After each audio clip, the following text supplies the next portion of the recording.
The trenches were not just ditches carved into the earth. They were prisons of the mind, endless corridors of mud where time stood still and terror never slept.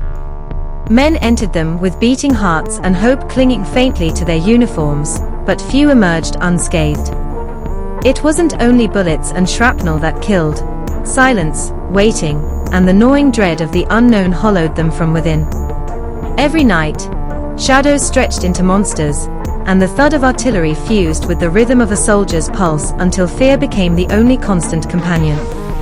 Days melted into nights without warning, and the stench of rot hung heavier than the damp fog.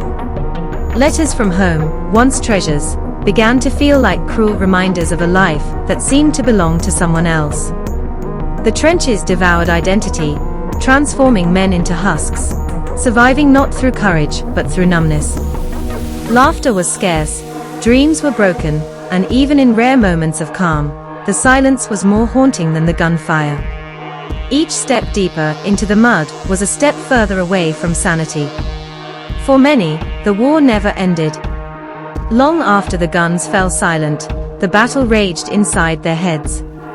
The memories of comrades reduced to fragments of flesh, the constant anticipation of death, the screams that never ceased, all of it clawed its way into sleep, staining every dream.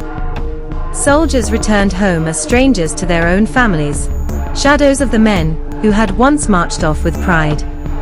Some spoke little, some drank much, and others carried their wounds quietly, their smiles brittle masks barely holding together shattered minds. Trench warfare left no visible medals for the soul. It carved scars where no one could see, a slow erosion of the human spirit that even victory could not mend. The war buried countless bodies, but it buried countless minds too, lost to silence, fear, and the endless echo of a battlefield that never truly let them go. In the end, the trenches were more than a place of war. They were a labyrinth of torment, and many who survived them never truly found their way out.